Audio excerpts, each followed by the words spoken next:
नमस्कार। Total health podcast में आप सभी का स्वागत है। मैं हूं आपके साथ भावना नैयर। टोटल हेल्थ पॉडकास्ट में हम बात करते हैं आपकी सेहत की, जो आपकी और आपके परिवार के लिए ज़रूरी है। आज का विषय टोटल हेल्थ पॉडकास्ट का है घुटनों का दर्द, घुटनों की सर्जरी और वो सब कुछ जिसे आप नज़रअंदाज करते हुए आ रहे हैं। WHO की रिपोर्ट के अनुसार हर तीसरा व्यक्ति जो 50 की उम्र को पार कर रहा है घुटनों की समस्या से जूझ रहा है, और महिलाओं की संख्या इसमें सबसे अधिक है। आज टोटल हेल्थ पॉडकास्ट में हमारे साथ बेहद ही खास मेहमान मौजूद हैं, और वो खास मेहमान हैं डॉक्टर CS यादव, जो प्राइमेस सुपर स्पेशलिटी हॉस्पिटल के जॉइंट रिप्लेसमेंट डिपार्टमेंट के चेयरपर्सन हैं। साथ ही साथ एम्स और गंगाराम हॉस्पिटल के साथ भी जुड़े रहे हैं। डॉक्टर CS यादव के बारे में आपको बताऊं तो ये अब तक करीब करीब 20,000 नी रिप्लेसमेंट सर्जरीज कर चुके हैं, और सालाना बात करूं तो 2,000 से ज्यादा जॉइंट रिप्लेसमेंट सर्जरी कर चुके हैं। तो एक बेहद ही जाना माना नाम डॉक्टर CS यादव। बहुत बहुत धन्यवाद आपका टोटल हेल्थ पॉडकास्ट में आने के लिए। सबसे पहले बात करते हैं घुटनों की दर्द की। कब पता चलता है कि ये घुटनों का दर्द एक आम दर्द ना होते हुआ नासूर बन गया है? घुटने का दर्द पूरे दुनिया में सबसे ज़्यादा कॉमन है और हिंदुस्तान में तो और भी ज़्यादा कॉमन है अगर अपने वेस्टर्न काउंटर पार्ट्स की बात करें। उसका सबसे बड़ा कारण हमारी लाइफ स्टाइल, थोड़ा सा हमारा बिल्ट, वो सारी चीज़ें घुटने की प्रॉब्लम को इनवाइट करता है। जो घुटने में जो पेन होता है उसके बेसिक कारण तीन होते हैं। एक तो कार्टिलेज खत्म हो जाए, है ना, कार्टिलेज घिसने लगे, जैसे कि वो चीज़ें हैं। ये कार्टिलेज आप देख रहे हैं, ये हड्डी के एंड्स पे एक चिकनी लेयर होती है जी। हाँ? और यहाँ भी चिकनी लेयर है। तो ये अगर कम होने लगे, इसकी थिकनिक, एक स्टेज ये आती है कि बिल्कुल ही खत्म हो जाती है, तब इसको अर्थराइटिस का पेन कहते हैं। इसमें हमें बहुत क्लियर डिफरेंस रखना चाहिए। सारा पेन जो नी के अराउंड हो रहा है वो ये वाला पेन नहीं है, ये पेन सीरियस होता है। इसकी वजह से जो पेन होता है, ज़्यादा जब डैमेज हो जाता है तब रिप्लेसमेंट करते हैं। हर नी पेन के लिए रिप्लेसमेंट नहीं किया जाता है। तो ये यहाँ हमारे आम जनता को समझने की ज़रूरत है। और ये देखो आप, चिकनी लेयर यहाँ ख़त्म होने लगी है। इधर आपने देखा, यहाँ है लेयर, थिक लेयर, यहाँ ख़त्म होने लगी है, हड्डी दिखने लगी है, हड्डी ब्लीड भी करने लगी है। तो ये तो हो गया एक मेन कारण, आर्टिकुलर या चिकनी लेयर का खत्म हो जाना। जी। फिर उसके बाद घुटने के आसपास बहुत सारी मसल्स होती हैं, लिगामेंट होते हैं, उसका भी पेन हो सकता है। तो वो घबराने वाली बात नहीं होती है, वो ठीक हो जाती है। लेकिन ये जॉइंट वाला एक बार शुरू हो गया इसका घिसना, ये प्रोग्रेस करता है। तीसरा एक मेजर और कारण है घुटने के आसपास पेन का। जैसे कि आपके कूल्हे में कोई परेशानी हुई तो आपको पेन नी में हो सकता है। तो फिर वो नी की समस्या नहीं है, कूल्हे की है, रिफ्लेक्ट यहाँ हो रहा है। ये ऐसा होता है। कई बार कमर में कुछ होता है तो पेन आपको नी में भी हो सकता है। तो सबसे ज्यादा जो चीज ठीक नहीं है वो आर्टिकुलर पेन है, बाकी सारी चीजें ठीक हो जाती हैं। एक वक्त था डॉक्टर साहब जब लगता था कि सिर्फ उम्र दराज लोगों को ही घुटने का दर्द होता है, लेकिन तो आज तो बच्चों से लेकर जवान से लेकर बूढ़ों तक हर किसी को घुटने के दर्द की समस्या महसूस हो रही है, फिर चाहे वो आम हो या गंभीर हो। तो ये घुटने के दर्द की समस्या इतनी बढ़ती क्यों जा रही है? क्या लाइफस्टाइल एक मेजर कारण है? नहीं, लाइफ स्टाइल डेफिनेटली कारण है। जैसे कि ऑस्टियो दो, जहाँ तक अर्थराइटिस के टाइप की बात करते हैं वो एज के हिसाब से होती है। ठीक। जैसे कि एक गठिया वाली अर्थराइटिस होती है, वो यंग में ही होती है, एल्डरली में नहीं होती है। उसको लगभग 1% पॉपुलेशन में वो पाई जाती है, रोमेटॉइड अर्थराइटिस। फिर एक होता है ऑस्टियो अर्थराइटिस, चिकनी लेयर खत्म हो रही है। इन सब में जो हम बात कर रहे हैं, चिकनी पेन जो घुटने के आसपास हो रहा है, आर्टिकुलर कार्टिलेज चिकनी लेयर खत्म होने की वजह से। एक होता है एज वाली अर्थराइटिस, जो 50 के ऊपर, आपने जैसे बोला कि 1/3 लोगों को ये प्रॉब्लम होती है। जैसे ही एज बढ़ती चली जाएगी वो परसेंटेज बढ़ता जाए, 65 के आसपास वो 45% लोगों को हो जाता है। जब आप 70 क्रॉस करते हो तो वही चीज 70% पॉपुलेशन में आ जाती है ना। तो एज वाइज होता है। और जहां तक लाइफ स्टाइल का बात है, जो ऑस्टियोआर्थराइटिस, जो एज वाली अर्थराइटिस में, उसमें डेफिनेटली लाइफ स्टाइल मैटर करती है, सबसे ज़्यादा लाइफ स्टाइल मैटर करती है। और जो अर्थराइटिस, कई बार चोट लग जाती है तो उसमें जॉइंट में आर्टिकुलर कार्टिलेज डैमेज हो जाती है, तब भी अर्थराइटिस हो सकती है। कई बार इन्फेक्शन हो जाता है जॉइंट के अंदर, टीबी का इन्फेक्शन हिंदुस्तान में बहुत कारण है, तो उसकी वजह से भी अर्थराइटिस होती है। घुटने के दर्द कितने तरीके के हो सकते हैं? कब लगता है कि ये आम घुटने का दर्द है और कब पता चलता है कि ये गंभीर समस्या है? देखिए, जब आपको लगता है कि डेली बेसिस पे आपको चलने में पेन होने लगा है, हुँ, स्पेशली इस शुरुआत ऐसे होती है कि डॉक्टर साहब अब चलने में मुश्किल होने लगी है। एक तो ये एक बहुत बड़ा इंडिकेटर होता है, जब आप जॉइंट को लोड कर रहे हैं, चल रहे हैं, जॉइंट पे लोड पड़ रहा है, तो इंडिकेट कर रहा है कि हाँ, ये अर्थराइटिस का पेन हुँ, है ना? और या फिर आपका जो है, कई बार जब जॉइंट ज़्यादा खराब होता है, तो फिर नाइट में भी जॉइंट के अंदर पेन, आपकी नींद खुल हुँ। जाती है। और जी। पेन के साथ साथ जो घुटने के चारों तरफ सूजन आ सकती है, सूजन बढ़ती रहती है, लालपन आ सकता है, गर्म हो जाता है, तो ये अलार्मिंग साइन है।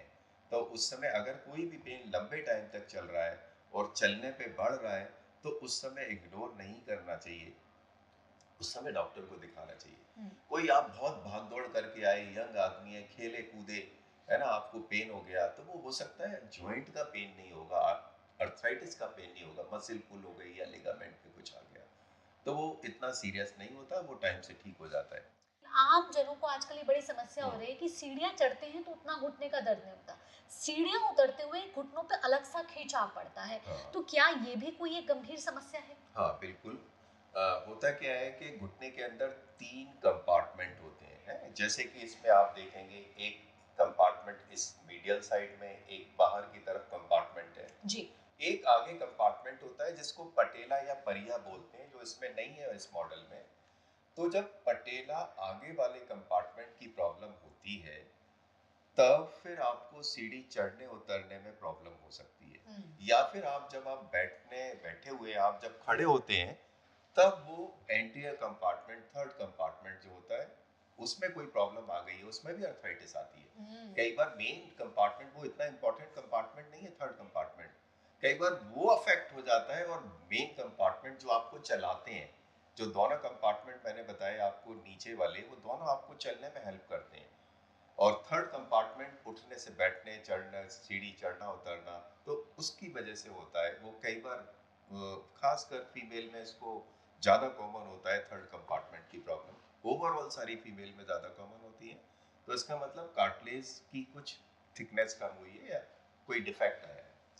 और ये भी साथ-साथ डॉक्टर साहब देखा गया है कि जब भी हमें घुटनों का दर्द होता है, तो कहा जाता है थोड़ा आराम कर लेते हैं, घुटनों का दर्द ठीक हो हम्म। जाएगा।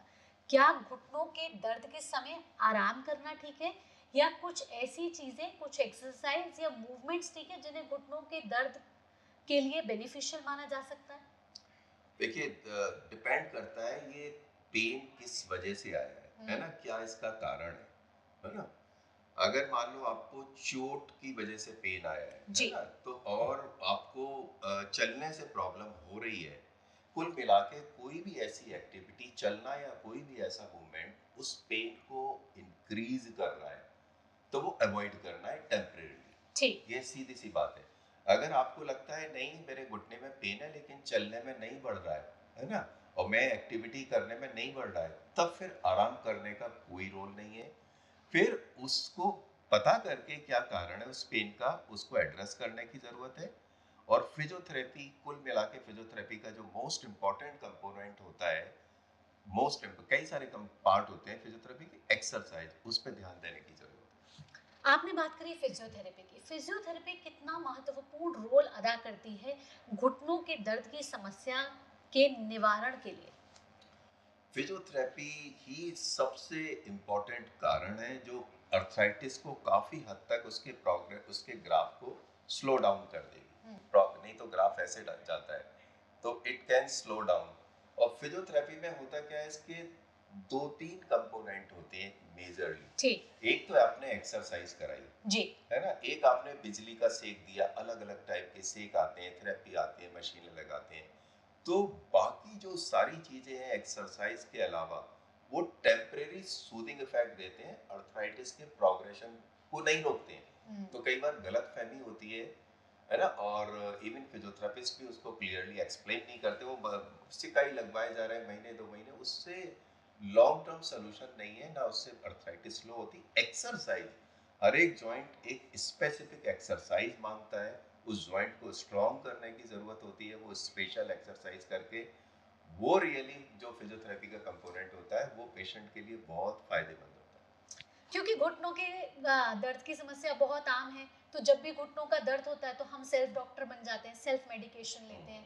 ऐसे में क्योंकि ये समस्या आम हो गई है तो तमाम तरीके के इलाज भी सामने आने लग गए हैं, जिसमें तमाम तरीके के पाउडर हैं जिन्हें आप खाइए तो आपके घुटनों का दर्द ठीक हो जाएगा, या तमाम तरीके के लेप हैं या फिर ऑयल हैं। ये कितने लाभदायक होते हैं डॉक्टर साहब?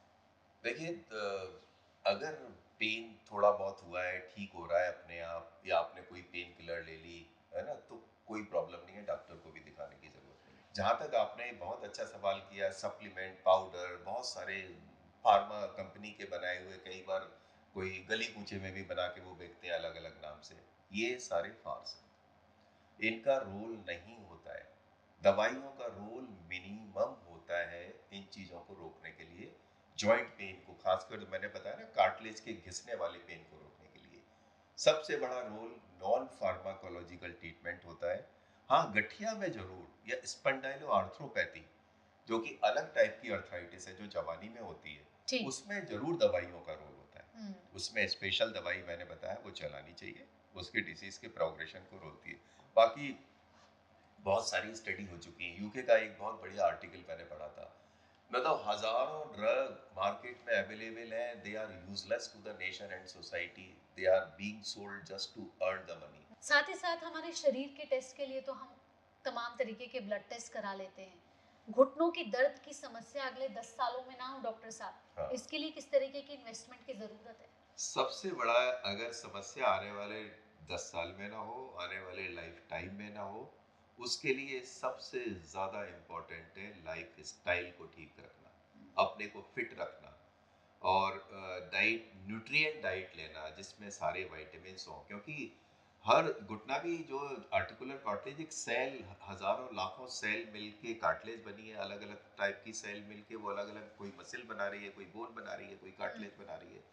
तो उनको हेल्दी रखने के लिए न्यूट्रिटिव डाइट, सफिशिएंट मात्रा में प्रोटीन, और सबसे बड़ी बात जो एज वाली अर्थराइटिस है उसमें अपना वेट नहीं बढ़ने देना, और एक्सरसाइज करते रहना। एक्सरसाइज, कई बार लोगों को गलतफहमी होती है कि भाई मैं वॉक ज़्यादा करूँगा तो मेरे घुटने घिस जाएंगे, बहुत बड़ी गलतफहमी है। हमेशा जो है, मान लो जिस एक्टिविटी हाई इम्पैक्ट, जिसमें पैर, जैसे जॉगिंग है, झटके से पैर जमीन पे आता है, हाई इम्पैक्ट एक्टिविटी अवॉइड करना चाहिए।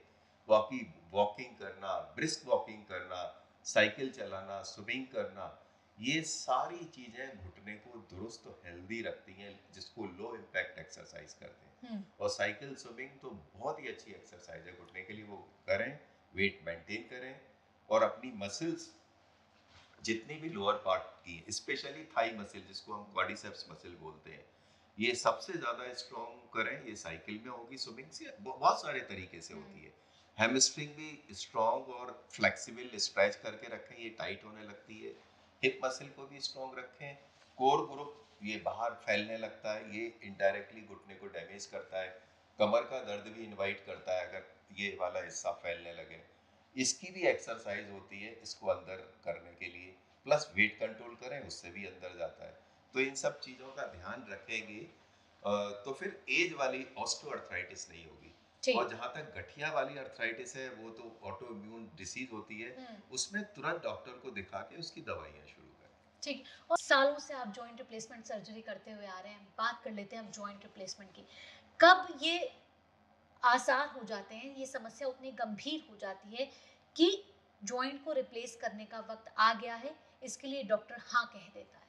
एक्सरे से हमने देखा कि हाँ, इनकी कार्टिलेज घिस गई है, और ज़्यादा घिस गई है। वो स्पेस जो होता है हड्डी के बीच में धीमे धीमे कम हो जाता है ना। एक्सरे में दिखता है क्लियर, हड्डियाँ दोनों दूर दूर होती हैं, ब्लैक स्पेस होता है, वो ग्रेजुअली हड्डियाँ नज़दीक आती हैं, कई बार हड्डी आपस में टकराने लगती है। इसका मतलब ये तो लास्ट स्टेज है।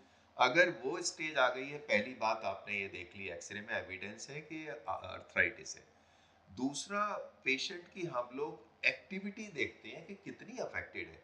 जो भी जॉइंट रिप्लेसमेंट किया जाता है चलाने के लिए किया जा रहा है, एक सिंगल पर्पस होता है कि पेशेंट अपना उस पर बॉडी का लोड ले ले और चल पड़े, अपनी नॉर्मल लाइफ इंडिपेंडेंट रहे, 2-4 किलोमीटर विस्क वॉक करे, स्विमिंग करे, साइकिल खेले, चलाए। तो अगर उसकी activity of daily living significantly affect होने लगी है और फिर मोटा मोटा एक अब 50 के आसपास है, तो ये 3 चीजें देख ली जाती हैं, तो फिर जॉइंट रिप्लेसमेंट करना चाहिए, करा लेना चाहिए। ये लाइफ को बदल देता है। क्या जॉइंट रिप्लेसमेंट को कहा जाए कि क्योंकि आप एक नकली घुटने लगा रहे हैं, हाँ। तो वो क्या असली घुटनों की जगह ले सकते हैं? नहीं नहीं, बिल्कुल, तो बहुत अच्छा सवाल है। इसमें देखिए, जॉइंट रिप्लेसमेंट करने के बाद जो आदमी 2-4 कदम चलने के लिए भी परेशान रहता है, घुटने स्टिफ रहते हैं, सारा चीज ठीक हो जाता है। मैं आपको बताऊंगा नेचुरल उस जॉइंट में फर्क क्या है। मतलब आदमी चलने से, आप, मैं बोलता हूँ ओपीडी में बैठ के, आप चलने से अपाहिज नहीं रहोगे, चलने से आज़ाद हो गए। खूब आपका मूवमेंट अगर कम है तो मूवमेंट रिस्टोर हो जाता है।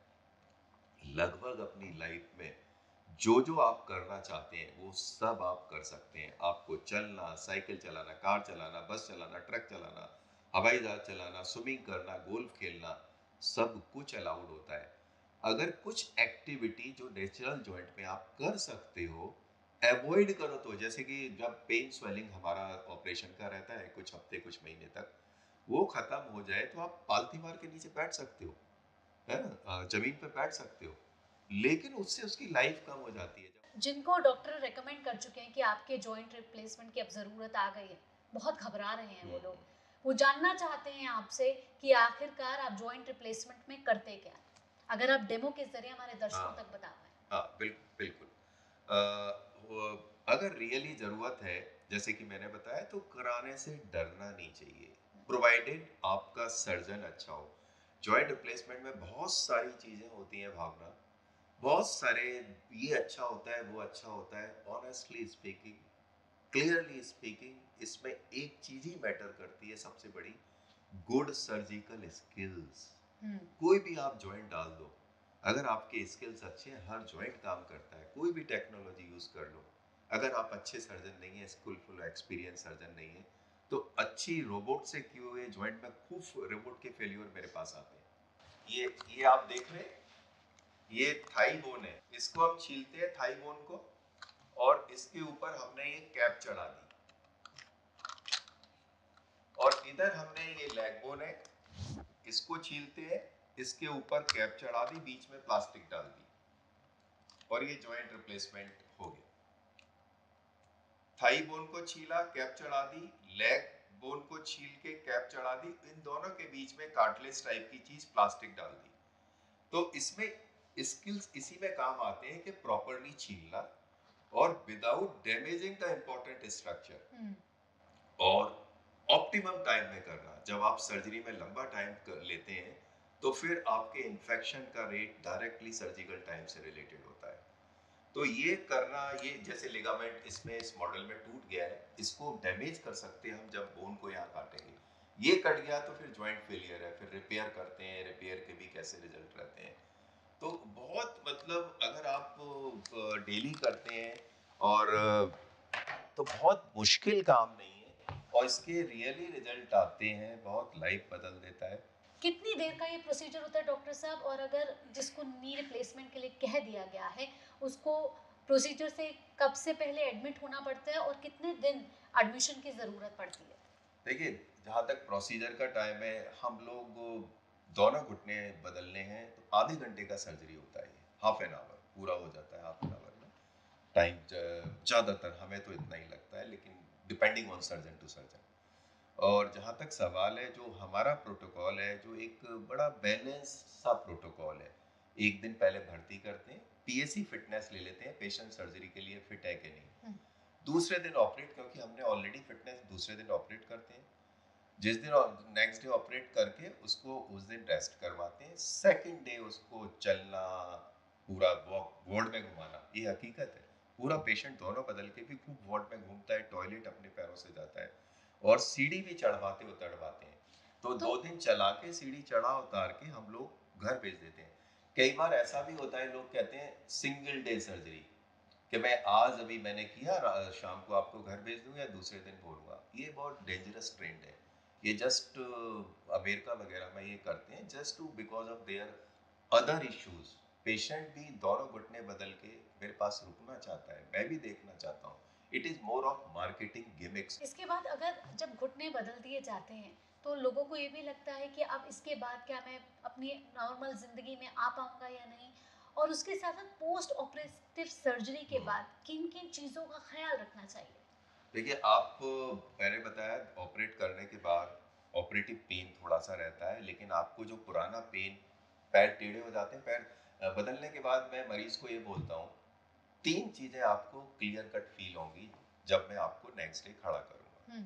आपके अगर पैर टेढ़े हैं, सीधे हो जाते हैं, आपको सीधे पैर मिलेंगे। सीधे पैर से ही ज़िंदगी कटती है, टेढ़े पैर से कोई ज़िंदगी काट नहीं सकता। दूसरा, जो आपका हड्डी या चिकनी लेयर घिस गई है, हड्डी से हड्डी टकराने का दर्द, आपको ये दर्द मिलेगा नहीं नेक्स्ट डे से ही आपको।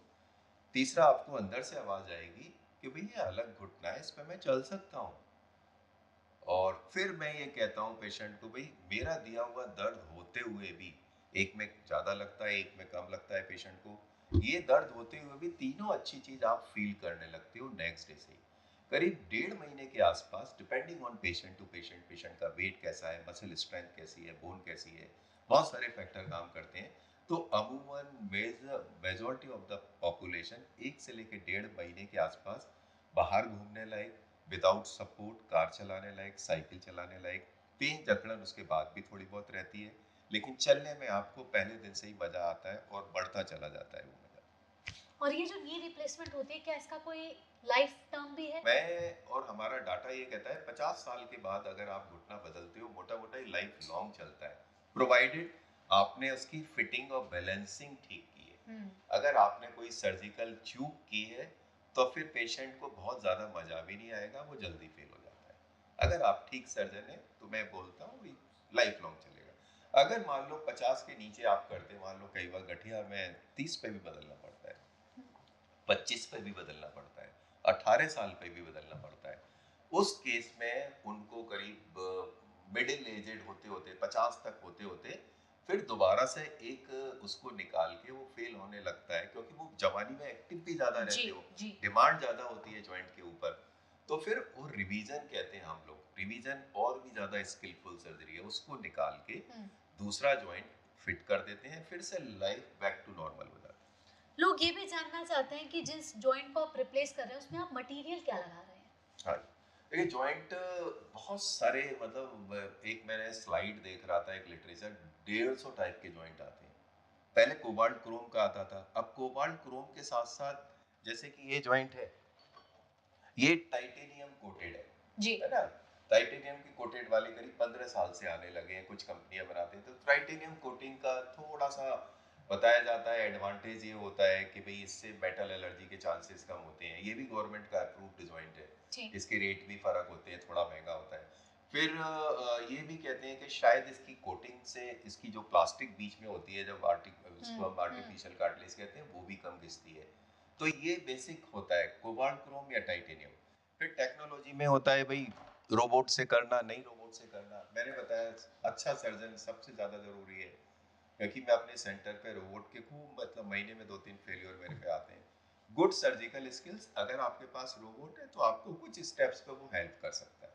ठीक।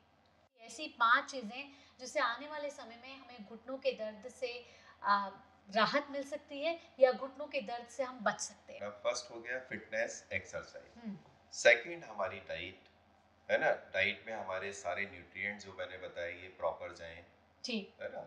और थर्ड, कभी भी कोई आपको लगता है गठिया टाइप का या कम एज में कोई नेकी, पेन, स्वेलिंग, कोई भी अलार्मिंग कोई साइन आते हैं, तो इनको इग्नोर ना करें। खासकर यंग एज में सूजन आ गई, पेन भी आ गया, उसको तुरंत उसका कॉज फाइंड आउट करके उसको एड्रेस करें। वो उसकी दवाइयाँ होती हैं, जैसे एज वाली अर्थराइटिस में दवाई का ज़्यादा रोल नहीं है, थोड़े विटामिन का इनडायरेक्ट रोल है।